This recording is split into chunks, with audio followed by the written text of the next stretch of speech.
விவசாய தோழர்களுக்கு மனமார்ந்த வணக்கங்கள். இன்னைக்கு நம்ம டாக்டர் விவசாயம் நாற்று பண்ணையில தான் இருக்கோம். இங்க வந்து பாத்தீங்கன்னா தக்காளி, கத்திரிக்காய், மிளகாய் போன்ற காய்கறி பயிர்களும், செண்டுமல்லி, சாமந்தி போன்ற மலர் பயிர்களும் வந்து பாத்தீங்கன்னா நம்ம தரமான முறையில உற்பத்தி செய்து தமிழகம் முழுவதும் விநியோகம் செஞ்சுட்டு இருக்கோம். சார், இந்த குழித்தட்டு இப்ப பாக்குறோம். இந்த குழித்தட்டுல மண் எப்படி சார் ரெடி பண்றீங்க? ஏதாவது உரங்கள் கொடுக்குறீங்களாங்க சார்? ஆமாம்மா. இந்த புரோட்ரேவில் நம்ம குழித்தட்டு முறையில் வந்து தரமான நாற்று உற்பத்தி பண்ணுறோம்னு வச்சுக்கோங்களேன். இது வந்து தக்காளி நாற்று. இது வந்து ஒரு 7லேருந்து 8 நாள் ஆகும். இந்த மீடியா ரெடி பண்ணுறது தான் ரொம்ப ரொம்ப முக்கியம். நம்ம பப்பாளிக்கு எப்படி மீடியா ரெடி பண்ணுறோமோ அதே மாதிரி தான் இதுக்கு பண்ணுறோம். ரா கோக்கு பிட்டு, செம்மண், மண்புழு உரம், சூடோமோனஸ், ட்ரைகோடர்மா விரிடி, பாஸ்போபாக்டீரியா, இது மாதிரி இயற்கை உரங்கள்லாம் கலந்து அதில் வந்து மக்கிய தொழு உரமும் கொடுக்குறோம், மாட்டு சாணமும் கொடுக்குறோம். அதை வந்து அப்படியே மெக்க வச்சு அதில் தான் இந்த எடுத்து போடுறோம். பப்பாளிக்கு வேற மீடியா, தக்காளி கத்திரிக்காய்க்கு வேற மீடியா கிடையாது. சேம் மீடியா தான் பண்ணுறோம். அதனால வந்து ரொம்ப நல்லா நாற்று வரும். நல்லா தண்டு வளைச்சு நல்லா வரும். நாற்று கொடுக்கும்போது ஒரு தரமான நாற்று கொடுத்தோமா அதோடைய விளைச்சல் நல்லா இருக்கும். தக்காளியை பொறுத்த வரைக்கும் எத்தனை நாளைக்கு நாற்று வந்து நடவு பண்ணலாம் அப்படின்னு சொன்னா ஒரு 21லேருந்து 30 நாள் நான் தான் நடவு பண்ணணும். இது எத்தனை நாள்? இது வந்து ஒரு 7லேருந்து 8 நாள் வரும். நான் ஒரே நாள்ல முளைக்கு போறது கிடையாது. 7லேருந்து 8 நாள் வரும். 21 நாள்லேருந்து 30 நாளுக்குள்ள நடவு பண்ணிடணும். அப்போ வந்து நல்ல ஒரு செடி வந்து நல்ல உயரமா வரும். நல்ல தடிமனா செடி வரும். நிறைய கிளைகளோட வரும். நல்ல மகசூலுக்கு வந்து வழிவகை செய்யும். எல்லா நாற்றுமே கத்திரிக்காய் எடுத்தாலும் கத்திரிக்காய் வந்து 21லேருந்து 30 நாளைக்குள்ள நடவு பண்ணலாம். இப்போ நம்ம இன்னொன்று வச்சுக்கிறது மிளகாய் வச்சிருக்கிறோம். மிளகாயும் அதே போல 30 நாளைக்குள்ள நடவு பண்ணலாம். இப்போ தக்காளி நாற்று வந்து வாங்கிட்டு போறாங்க அப்படின்னா எப்படி நடவு செய்யறது, விவசாயம் எப்படி பண்றது அப்படின்னு? அதுதான் நம்ம தமிழ்நாட்டை பொறுத்த வரைக்கும் எல்லா விவசாயிகளுக்கும் தெரிஞ்ச விவசாயம் எதுனா காய்கறி பயிர்கள் நடவு பண்றதா ரொம்ப தெரிஞ்சது. எல்லா விவசாயியும் கண்டிப்பா ஒரு முறையாவது காய்கறி பயிர்கள் வச்சிருப்பாங்க. அதாவது லோக்கல் மார்க்கெட்டுக்கு எடுத்துட்டு போறதுக்கு வசதி இருக்கிறவங்க, சிலவங்க பெரியவங்க பண்ணிட்டு இருப்பாங்க. அவங்களால வந்து எடுத்துட்டு போயிட்டு நடவு பண்ண காய்கறி விற்பனை பண்ண முடியாது. அதனால பெரிய விவசாயம் பண்ணுவாங்க. ஒரு முறை பண்ணி விட்டுட்டு 6 மாசத்துக்கு அப்புறம் அறுவடை பண்ற மாதிரி வரும். மற்றபடி எல்லாருமே காய்கறி பயிர்களை வைப்பாங்க. உழவு வந்து நல்ல ஒரு 3லேருந்து 4 உழவு நல்லா ஓட்டி இருக்கணும். நல்லா மண்ணை வந்து குறைஞ்சபட்சம் 25 நாள்லேருந்து 35 நாள் மண் ஆற போடணும். அப்பதான் அதுல மண்ணில் அந்த நெமட்டோட்ஸ் எல்லாம் வந்து கண்ட்ரோல் கிடைக்கும். வேர் பூச்சிகள் வராம இருக்கும். அதே போல ஃபங்கஸ் எல்லாம் வந்து அதிகமா வராம இருக்கும். இந்த செடிகள் எல்லாம் பிரச்சனை வந்து ஃபங்கஸ் பிரச்சனை வரும். வேரலுகள், தண்டலுகள், அதே போல வந்து இலை வந்து கருகள், இது மாதிரிலாம் பிரச்சனை எல்லாம் அதிகமா வரும். அதே போல இலை சுருட்டு வரும், வைரஸ் வரும். ஸோ இதெல்லாம் கண்ட்ரோல் பண்ணா மண்ணை வந்து ஒரு தரமான மண்ணா இருக்கணும். ஒரு 8லேருந்து 12 டன் வந்து மக்கிய தொழு உரம் போடணும். நார்மல் சாணத்தை கொண்டு வந்து பச்சை சாணி போடக்கூடாது. மக்கிய தொழு உரமா இருக்கணும். குறைஞ்சது 3லேருந்து 4 முறை உழவெடுத்து சமன்படுத்தி ஒரு கரமேறி போட்டு பண்ணாங்கன்னா சூப்பரா வரும். சார், இந்த கோகோ பீட்ல வந்து பாத்தீங்கன்னா நிறைய கண்டென்ட் நீங்க ஆட் பண்ணிருக்கீங்க. நிறைய தரமாவும் நாற்றுகள் வந்து வளர்றதை நம்ம பாக்குறோம். இப்போ வந்து இந்த கோகோ பீட் இல்லாம இதே தரமான நாற்றுகளை வந்து வேற எது மூலியமாவும் நம்மளால எடுக்க முடியுமாங்க சார்? அது மாதிரி ஆப்ஷன் வந்து நாம் ஆக்சுவலாக பண்ணலை. மண்ணில் நேரடியாக போட்டோமா வந்து வேர்கள் வந்து ஃப்ரீயாக வந்து வேர் போகாது. மண்ணு டு மண்ணு பிளான்டேஷன் வரும்போது சிறப்பாக வராது. அதனால தான் கோகோ பீட்டு நம்ம யூஸ் பண்ணுறோம். இதில் எடுத்துகிட்டு போயிட்டு மண்ணில் வைக்கும்போது மண்ணும் இந்த வேர், இந்த கோகோ பீட்டில் இருக்கிற வேரும் மண்ணில் இருக்கிற வேரும் மண்ணில் வந்து போய் வேர் ஈஸியாக இறங்கி நல்ல ஒரு விளைச்சலுக்கு நல்ல செடி வந்து திரட்சியாக வளர்றதுக்கு வந்து வழிவகை செய்யும். சார், நம்மளுடைய டாக்டர் விவசாயம் நாற்று பண்ணைக்கு மீடியா எப்படி ப்ரிப்பரேஷன் பண்ணுறோம், அதை பற்றி கொஞ்சம் சொல்லுங்கள் சார். நம்மளுடைய டாக்டர் விவசாயம் நாற்று பண்ணைக்கு மீடியா ப்ரிப்பரேஷன் நம்ம ஊனாக தான் பண்ணிட்டு வரோம். இது பார்த்தீங்கன்னா மக்கிய தொழு உரம், மாட்டு சாணம், நார்மல் மாட்டு சாணத்தை வந்து trichoderma viride, pseudomonas, phosphobacteria, VAM, azospirillum இதெல்லாம் கலந்து நம்ம வந்து வச்சிருக்கிறோம். இதான் ஃபர்ஸ்ட் ஸ்டேஜ் 1. நார்மல் மாட்டு சாணத்தை வந்து காய வச்சுட்டு ஒரு 60 to 70 இல்லை ஒரு 80% காஞ்ச பிறகு இது மாதிரி பண்ணியிருக்கிறோம். ஒவ்வொரு மாசத்துக்கு ஒரு முறை நம்ம திருப்பி போடுவோம். திருப்பி போட்டு WDC EM கரைசல் இது 2 கலந்து தண்ணி வந்து ஸ்ப்ரே பண்ணி விடுவோம். இப்போ இது வந்து அப்படியே மக்க ஆரம்பிக்கும், கம்போஸ்ட் ஆகும். இந்த கம்போஸ்ட் ஆன பிறகு அடுத்த செகண்ட் ஸ்டேஜ் நம்ம பண்ண போறோம். தென்னை மட்டெல்லாம் போட்டிருக்கீங்க, இவ்வளவு பெருசா இருக்குது, என்னதுங்க sir? Media preparation stage 2 cocoa beat ஒரு விகிதம், அதே போல மண்புழு உரம் ஒரு விகிதம், அந்த மக்கிய தொழு உரம் ஒரு விகிதம் கலந்து மறுபடியும் வந்து ட்ரைகோடர்மா விரிடி, சூடோமோனஸ், பாஸ்போபாக்டீரியா அது ஒரு விகிதம் போட்டு தண்ணி விட்டு ஈரப்பதமாவே இருக்கு இல்லைங்களா, இதே ஈரப்பதத்துல ஒரு 4 மாசம் வச்சிருக்கணும். 4 மாசம் வச்சிருந்தா இது ஃபுல்லா டோட்டலா அந்த கோகோ பீட்டும் சேர்த்து மக்கிடும். அங்க வந்து தொழு உரம் மட்டும் மக்க வச்சு எடுத்துருந்தோம், இங்க கோகோ பீட்டும் சேர்ந்து மக்கணும். இது மக்கினது நம்ம வச்சிருக்கிறோம். இது வந்து குறைஞ்சபட்சம் ஒரு 20 டன் இருக்கும். இது மாதிரி வச்சிருக்கிறோம். இது எவ்வளவு நாள் பழசா இருக்கும் அவ்வளவு நாள் வந்து மீடியா வந்து ஸ்ட்ராங்கா இருக்கும். அதுல வந்து விதை போடும்போது விதை வந்து திரட்சியான வளரும். அதான் மெயின் எய்ம். சார், இது என்னங்க சார், இதை பத்தி சொல்லுங்க சார்.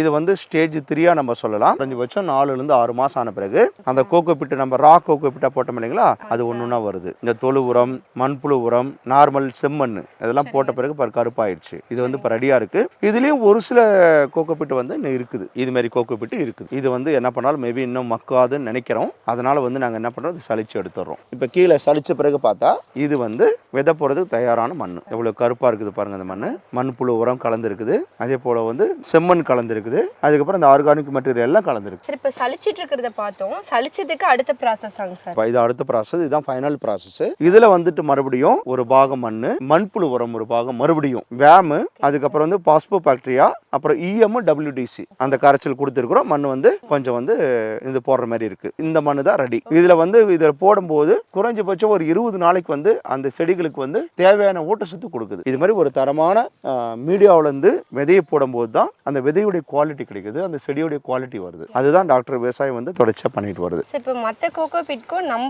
நம்மளே தயாரிக்கிறதுக்கும் என்ன வித்தியாசம் சார்? இது வந்து ஒரு என்ரீச் பண்ணதுன்னு சொல்லுவாங்க. செறிவூட்டப்பட்ட மீடியாவா இருக்கு, என்ரீச் மீடியான்னு இருக்குது. அப்ப இதுல வந்து நல்ல வளர்ச்சி வரும். பப்பாளி விதைகளும் இதில் தான் பண்றோம். நம்ம பப்பாளிக்கு விதைக்கு பண்றது தான் நம்ம நாட்டு பண்ணைக்கு கொடுக்குறோம். இதுக்கு வேற அதுக்கு வேற கிடையாது. பப்பாளிக்கு தெரியும் தண்டு நல்லா வளர்ச்சி வரணும், 40 நாள் செடியா கொடுக்கணும். 40 நாள் செடி கொடுக்கும் போது ரொம்ப மென்மையான தண்டு வந்து வெயிலுக்கு தாங்கணும். அந்த அளவுக்கு எப்படி வருதோ அதே போலதான் தக்காளி, கத்திரிக்காய், மிளகாய், செண்டுமல்லி கொடுக்கும்போது இதுல மீடியால பண்ணும்போது நல்லா ஒரு தரமா இருக்கும். அதை வந்து நம்ம இந்த தரத்தை மெயின்டைன் பண்றதுக்காக தான் நம்ம சொல்றோம் இல்லைங்களா, தரமான நாற்று ஒரு நல்ல அமோக விளைச்சலுக்கு ஒரு அஸ்திவாரமா இருக்கும்னு அந்த நாற்று பண்றதா இது மாதிரி. சரி, இப்போ ஏன் தண்ணி ஊத்துறாங்க? இது தண்ணி இல்லமா, இப்ப நம்ம 4வது ஸ்டேஜ்ல இருந்து எடுத்து வந்தோம் இல்லைங்களா, அதுல இருந்து இது வந்து WDC EM original waste decomposer, அதுக்கப்புறம் வந்து EM கரைசல் எஃபெக்டிவ் மைக்ரோ ஆர்கானிசம், அதை கொடுத்து தான் வந்து பண்றோம். இப்ப மீடியா வந்து பப்பாளி நர்சரிக்கு வந்து பாலி பேக்ல ஃபில் பண்றோம், காய்கறி நர்சரிக்கு வந்து குழித்தட்டுல ஃபில் பண்றோம். இந்த குழித்தட்டுல 98 குழி இருக்குது. பப்பாளிக்கு பாத்தீங்கன்னா இந்த செம்மண் போடுறோம் கீழே. ஏன்னா செம்மண் போடாம இந்த கொக்கோ பிட்டு மட்டும் போடும்போது கிழிச்சு நடவு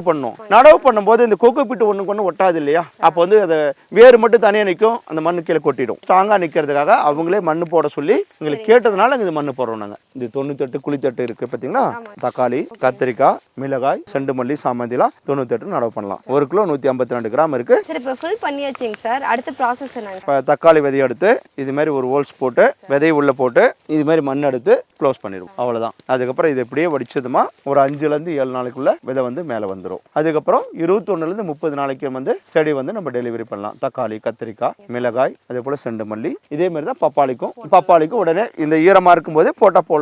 இல்லைன்னா மறுபடியும் வந்து தண்ணி ஸ்ப்ரே பண்ணிட்டு தான் போடணும். ஒரு 500 நாத்து 600 நாத்துனா இமிடியேட்டா கொடுக்கலாம். மற்றபடி வந்து 2 ஏக்கர் 3 ஏக்கர் போடணும்னா ஆர்டர் பேஸ் பண்ணி கொடுக்கணும். அப்பதான் வந்து நம்ம வந்து ஒரு நாத்து போட்டு தரமா அவங்களுக்காக வளர்த்தி கொடுக்க முடியும். அப்போ அது வந்து தரமா இருக்கும். விதைகளை வந்து பாருங்க, இந்த புரோட்ரேவில் பார்த்தீங்கன்னா 14/7 அது மாதிரி 98 வருது, புரோட்ரேவில் வருது பாருங்க, தரமான நாட்டுகளா இருக்கும். நம்ம இந்த காய்கறி பயிர்களை ஏன் ஊக்குவிக்கணும் அப்படின்னு, விவசாயிகளுக்கு ஏன் ஊக்குவிக்கணும்னு சொன்னா, இப்போ வந்து மார்க்கெட்ல பார்த்தீங்கன்னா அன்றாடம் வந்து காய்கறி வாங்குறாங்க. தக்காளி, கத்திரிக்காய், மிளகாய், இது இல்லாம யாராவது குழம்பு சாப்பாடு பண்ண முடியுங்களா அப்படின்னா இல்ல, முடியாது. அது மாதிரி வந்து ஒரு அத்தியாவசியமான பொருட்களை இது இருக்குது.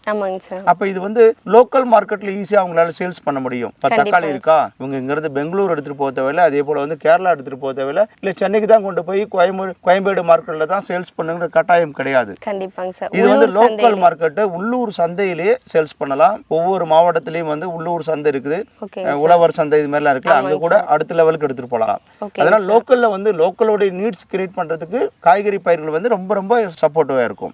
அந்த வகையில பாத்தீங்கன்னா அவங்களுக்கு இப்ப காய்கறி பொறுத்த வரைக்கும் தக்காளி, கத்திரிக்காய், மிளகாய் நம்ம வந்து பண்ணிட்டு வரோம் இல்லையா, அதே போல மலர்கள் வந்து செண்டுமல்லி, சாமந்தி பண்ண வரும்.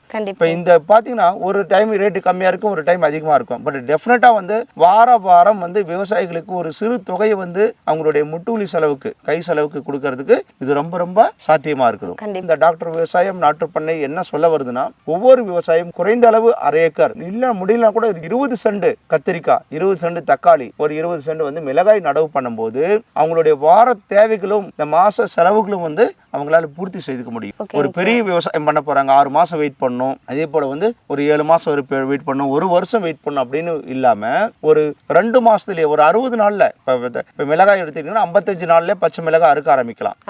மிளகாய் காய வச்சா கூட ஒரு 70 நாள் எடுத்துடலாம். இப்ப தக்காளி 60ல இருந்து 70 நாள்ல இப்ப வரக்கூடிய ரகங்கள், நிறைய ரகங்கள் இருக்கு. இப்ப டாக்டர் விவசாயம் அவங்க என்ன ரகம் கேட்கறாங்களோ அதை நம்ம போட்டு தரலாம். அந்த ரகம் வந்து அப்ரூவல் ரகமா இருக்கணும். அப்படி இருக்கும்போது கண்டிப்பா நம்ம வந்து போட்டு தரலாம். சோ பாத்தீங்கன்னா தக்காளி, இப்ப நாட்டு பாத்தீங்கன்னா தக்காளி பாருங்க, புரோட்ரேவில் வச்சிருக்கிறோம். ரொம்ப இந்த மீடியாவில் ரொம்ப குவாலிட்டியா இருக்கும். பப்பாளி நாற்று பண்ணைக்கு என்ன மீடியா போறோமோ அதே மீடியா தான். அந்த அளவுக்கு ஒரு நாற்று, ஏன்னா தரமான நாற்று தான் ஒரு குட் அக்ரிகல்ச்சர் வந்து கிரியேட் பண்ணும். ஒரு நல்ல விவசாயத்தை வந்து உருவாக்குறதே ஒரு தரமான நாற்றுகள் மூலமா தான். அந்த வகையில வந்து டாக்டர் விவசாயம் வந்து எப்பொழுதும் ஒரு உறுதுணையா இருக்கும் ஒரு தரமான நாற்றை உற்பத்தி பண்றதுக்கு. நம்ம கிட்ட வந்து தக்காளி அனைத்து ரகங்களும் கிடைக்கும். அதாவது சீசனை பொறுத்த வரைக்கும் ஒரு சில தக்காளிகளை வந்து வெயில் காலத்துல விற்கணும், சில தக்காளிகள் வந்து குளிர்காலத்துல விற்கணும், அது மாதிரி இருக்கும். தக்காளி பொறுத்த வரைக்கும் நம்ம விவசாயம் எப்படி பண்றதுன்னு கேட்டா, நல்லா வந்து வந்து ஒரு 3 உழவு வந்து நல்லா எடுக்கணும். ஓகேங்க சார். அதே போல ஒரு 10 டன் நல்ல மக்கிய தொழு உரம் போட்டு தக்காளி மட்டும் நடவு பண்ணாங்கன்னா 2க்கு 2 இல்ல 2க்கு 2 அளவுல வந்து நடவு பண்ணாங்களா நல்லா வரும் தக்காளி. ஓகேங்க. நல்ல தக்காளி எடுக்க முடியும். அவங்களால வந்து ஒரு தக்காளி குறைஞ்சபட்சம் ஒரு 100ல இருந்து 120 130 கிராம் வரைக்கும் எடுக்கிற மாதிரி தக்காளி வளர்ச்சி நல்லா கொடுக்கும். ஓகேங்க. அதே போல தக்காளிகளுக்கு வர நோய்களை வந்து பாதுகாக்கும் முறைகள், அது எப்படி வந்து நீர் மேலாண்மை பண்ணணும், நிலத்தை எப்படி தயார் பண்ணணும், எல்லாமே வந்து நம்ம விவசாயிகளுக்கு சரியான வழிகாட்டுதல் பண்ண முடியும், நம்மளால பண்ண. ஓகேங்க. ஸோ அந்த வகையில் டாக்டர் விவசாயம் எப்பவுமே உங்களுக்கு உறுதுணையா இருக்கும். இப்போ வந்து நம்மளுக்கு தக்காளி நாற்றுகள் வேணும்னா கொஞ்சம் முன்பதிவு பண்ணீங்கன்னா ரொம்ப ரொம்ப நல்லா இருக்கும். ஓகேங்க சார். நம்ம ஸ்க்ரோலிங் நம்பர் வரும், அந்த நம்பருக்கு கால் பண்ணி முன்பதிவு பண்ணி வாங்கும்போது தரமான நாற்றுகள் வந்து உங்களுக்கு கிடைக்கிறது உறுதி செய்யப்படும். இப்போ முன்பதிவு இல்லாமலும் எடுக்கலாம், நம்ம என்ன ஆர்டர் வேணாலும் கொடுக்கலாம். எவ்வளோ நாளும் தமிழ்நாடு ஃபுல்லாக நாங்கள் வந்து டிராவல் பஸ் மூலமாக அனுப்பிக்கிறோம். அதே போல் வந்து அதிகமாக வரும்போது நம்மளுடைய ஓன் வண்டி இருக்குது, நம்ம வண்டி மூலமாகவும் பிக்கப் மூலமாகவும் கொண்டு போய் அவங்களுக்கு சேர்த்தப்படும். எவ்வளவு செடி வேணுங்கிறது அவங்களுக்கு பிரச்சனைகளை நம்ம பண்ணி தரலாம். நம்மளுடைய டாக்டர் விவசாயம் நாற்று பண்ணையில வந்து பாத்தீங்கன்னா தக்காளி, மிளகாய், கத்திரிக்காய் போன்ற காய்கறி பயிர்களும் செண்டுமல்லி, சாமந்தி போன்ற மலர் பயிர்களும் வந்து பாத்தீங்கன்னா தரமான முறையில குளித்தட்டு முறையில ஆரோக்கியமா வந்து பாத்தீங்கன்னா நம்ம நாற்றுகளை உற்பத்தி செய்து தமிழகம் முழுவதும் விநியோகம் செய்து கொடுத்துட்டு இருக்கோம். அது மட்டும் இல்லாம உங்களுக்கு அதிகமான நாற்றுகள் வேணும் அப்படிங்கிற பட்சத்துல 10ல இருந்து 15 நாட்களுக்கு முன்னதாகவே நீங்க சொன்னீங்க அப்படின்னா ரொம்ப சிறப்பானதா இருக்கும். நம்மளுடைய டாக்டர் விவசாயம் பப்பாளி நாற்று பண்ணைக்கு நீங்க எப்படி ஆதரவு கொடுத்தீங்களோ அதே மாதிரி நம்மளுடைய டாக்டர் விவசாயம் நாற்று பண்ணைக்கும் நீங்க ஆதரவு கொடுப்பீங்க அப்படின்னு நாங்க நம்புறோம். நம்மளுடைய நர்சரியில வந்து பாத்தீங்கன்னா எல்லா நாற்றுகளும் தரமான முறையில கொடுக்கறதுனால உங்களுக்கு வேணும் அப்படின்னா நீங்க கால் பண்ணி ஆர்டர் பிளேஸ் பண்ணிக்கலாம். உங்களுடைய கால்காக நாங்க வெயிட் பண்ணிட்டு இருக்கோம். அது மட்டும் இல்லாம விவசாயம் சார்ந்த தகவல்களுக்கு எங்களுடைய சேனலை சப்ஸ்கிரைப் பண்ணிக்கோங்க. நன்றிங்க சார். நன்றி, வணக்கம்மா. நன்றி, வணக்கம்.